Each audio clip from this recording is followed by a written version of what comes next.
M. Boubacar Algassimou Diallo, journaliste, il a dit ceci: « Je regardais par les persiennes et apercevais les gendarmes habillés en t-shirt noir et en treillis. À partir de l'université, j'entendais des coups de feu. Je voyais des jeunes gens nus, nu-pieds, affolés, qui se sauvaient. Nous nous suivions jusqu'en bordure de mer. La marée était haute. Je voyais des gens en meute, près d'une vingtaine, habillés en t-shirt bleu ciel, couleur Chelsea, armés de gourdins et de tiges pointues, qui arrivaient. J'avais eu la vie sauve grâce à un coiffeur qui me tirait, me faisait asseoir et se mettait à me coiffer malgré que je l'étais déjà. Et il disait aux assaillants que je m'y trouvais depuis longtemps et que je n'étais pas manifestant. Ces assaillants continuaient vers la plage. Monsieur Mohamed Cherif Bari, mécanicien, domicilié à Ansoumania, Monsieur le Président, honorables assesseurs, disait le 28 septembre 2009, je me trouvais dans mon garage, si équipé, en train de travailler avec mes enfants. Aux environs de 14 heures, un de mes enfants, du nom de Kerno Mamoudou Bari, âgé de 16 à 17 ans, se rendait chez moi pour chercher notre manger. Sur le chemin du retour, alors qu'il était dans sa tenue de mécanicien, portant le bol de riz sur la tête, il recevait 8 balles dans la poitrine, tirées par les militaires qui se baladaient dans le quartier. Il en mourait aussitôt. Et lorsque j'arrivais sur les lieux, je constatais cette scène macabre. Je ramassais 2 étuis de balles. Jusqu'ici, il retient encore les numéros. Il dit 101 et 108. Et les bols vides qui contenaient notre repas. En notre arrivée à Komandaya, malgré que notre véhicule était estampillé aux couleurs et signes distinctifs de la Croix-Rouge, un militaire portant des gris-gris se détachait de son groupe pour tirer carrément sur le pneu qui se crevait. À notre arrivée à la morgue de Donka, je voyais ce que je ne souhaiterais plus revoir dans ma vie, car il y avait beaucoup de corps superposés. Le sang humain se déversait dans mes chaussures. Les militaires nous faisaient quitter. Un premier camion militaire arrivait dans lequel les militaires embarquaient des corps jusqu'au remplissage, en présence du ministre de la Santé qui détenait 2 téléphones. C'est lorsque le deuxième camion prenait position que je quittais les lieux dans un état de consternation totale pour rentrer à la maison en compagnie du blanc de la Croix-Rouge qui me consolait et me donnait des produits pharmaceutiques. Je continuais à faire des cauchemars, je n'arrivais pas à dormir. J'avais été cependant plus ou moins calmé lorsque mon voisin, dont je vais taire le nom, avait été enlevé avec sa femme pour être envoyés au camp Alpha Yaya Diallo, où ils avaient été torturés. Ils ne pouvaient ni parler, ni manger, ni se lever. Ce voisin me disait que ce qu'il avait subi avec sa femme, il ne pouvait le souhaiter à personne et qu'il allait mourir. Et effectivement, aujourd'hui, Monsieur le Président, tous les 2 sont morts. Et le monsieur et sa femme, qui avaient été transportés au camp Alpha Yaya pour être torturés, tous les 2 sont morts. Il continue le jour de la restitution des corps. Je me rendais à la mosquée Faisal dans l'espoir de retrouver le corps de mon enfant. Malheureusement, je ne l'ai jamais revu. Colonel Gabriel Tamba Gabriel Diawara, un grand officier. Un officier qui était compris sur la liste des 23 gendarmes qui avaient été affectés au service antidrogue. Dès qu'il est arrivé là-bas, il a vu ce qui s'y passait, il a rebroussé le chemin. Il n'a pas accepté de travailler au service antidrogue. Et il a été cité par qui? Par l'un des accusés. Colonel Ibrahim Kamara Kalonzo. Il est venu ici, Monsieur le Président. Peut-être le colonel pensait qu'il allait venir dire ici, effectivement, à la date du 6 novembre, il était encore au PM3, mais Gabriel est venu dire ici que lui, au moment où il prenait service, colonel Kalonzo n'y était plus. Et que c'est lui d'ailleurs qui s'est battu pour qu'il y ait une réconciliation entre lui et son chef. Donc il a apporté un démenti formel par rapport à la présence de Kalonzo à la date du 6 novembre. Et ce qui est d'ailleurs confirmé, Monsieur le Président, parce que ça nous a encore réconfortés, parce qu'on s'est dit que capitaine Sori Kondé, qui est venu ici, au cours de sa déposition de témoins, il dit que le 28 septembre, Kalonzo était leur chef d'équipe. Quand il est arrivé ici, peut-être ayant compris la gravité de ses agissements, il s'est ravisé pour dire que non, je me suis trompé, alors que les déclarations qu'il a eu à tenir devant un magistrat instructeur, Monsieur le Président, ces déclarations-là, bien sûr, nous les avons crues. Et voici ce qu'on a pu dire, Monsieur le Président, honorables assesseurs, par rapport à l'administration des preuves. Les preuves, oui, il y en a. Il y en a au dossier, Monsieur le Président, et c'est sur la base de ces preuves-là que vous allez fonder votre décision. À présent, on va aborder un sujet qui fâche, mais qui pourtant, on doit en parler, c'est la requalification, Monsieur le Président. La fois dernière, on a effleuré un peu, on en a parlé, mais pas tellement. Aujourd'hui, Monsieur le Président, honorable assesseur, vous nous donnez l'occasion d'en parler de long en large. Et à la fin, vous comprendrez, Monsieur le Président, et même les plus sceptiques comprendront qu'il y a nécessité à procéder à une requalification, parce que les faits qui sont portés devant vous méritent une appellation adéquate. Monsieur le Président, ces faits méritent d'être requalifiés en crime contre l'humanité et en responsabilité du supérieur hiérarchique. À la date donc du 4 mars 2024, on a soulevé la question ici. On vous a demandé, Monsieur le Président, de procéder à la requalification des faits qui sont poursuivis, de les requalifier en crime contre l'humanité et autres formes de responsabilité pénale contenues dans les dispositions des articles 194, 195 et suivants du Code pénal 7, 25, 27, 28, 29 et 30 du Statut de Rome, qui d'ailleurs a été ratifié par la Guinée depuis le 14 juillet 2003. Monsieur le Président, on vous a demandé de procéder à la requalification et vous avez décidé, après les différentes répliques, vous avez décidé de joindre cette question au fond pour qu'à travers une seule décision, vous puissiez justement trancher.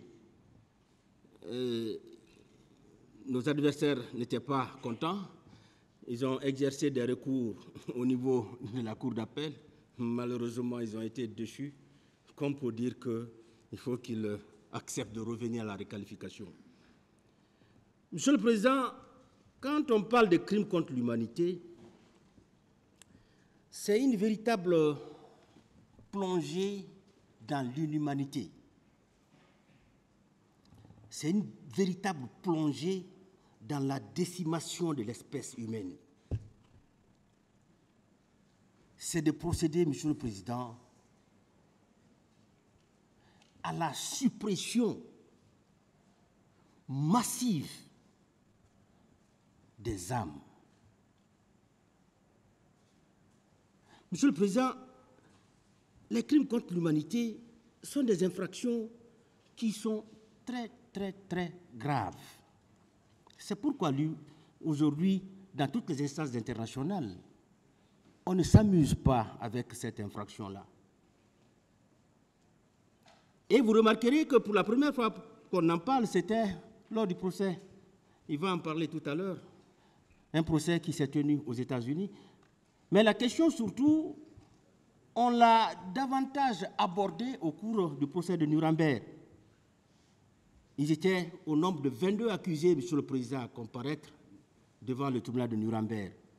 Sur les 22, un s'était suicidé. Les 12 ont été condamnés à la peine capitale. Et ces 12-là, Monsieur le Président, n'avaient jamais été sur le terrain, hein, alors que ceux qui sont assis là, presque tous étaient au stade.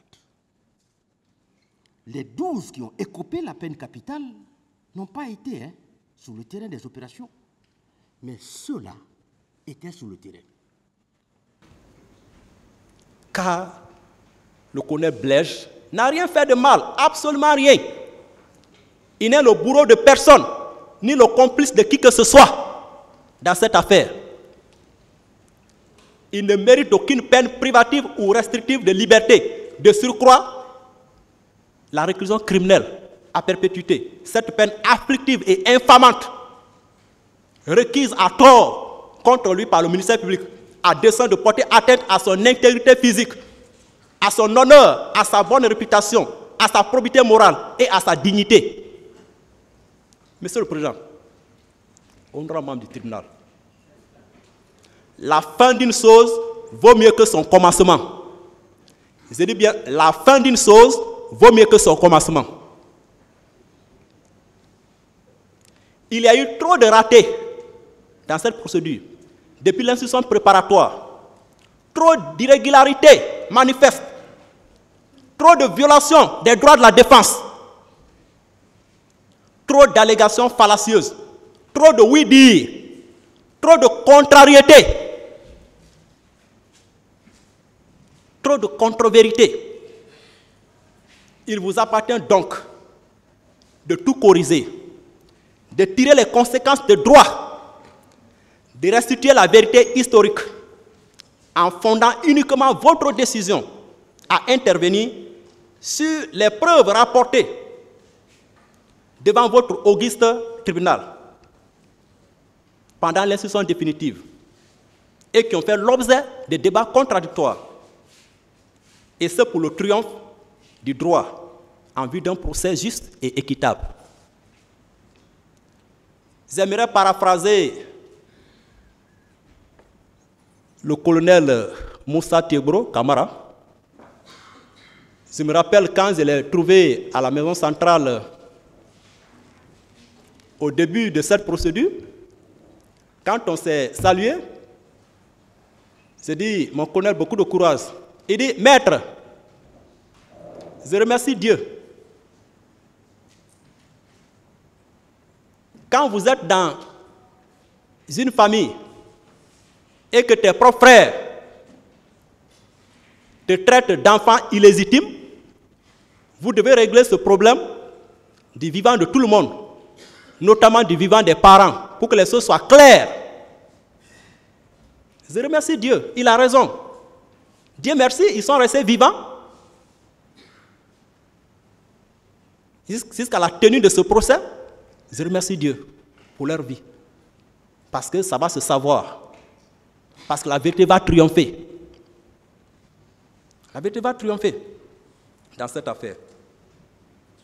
Les choses seront claires.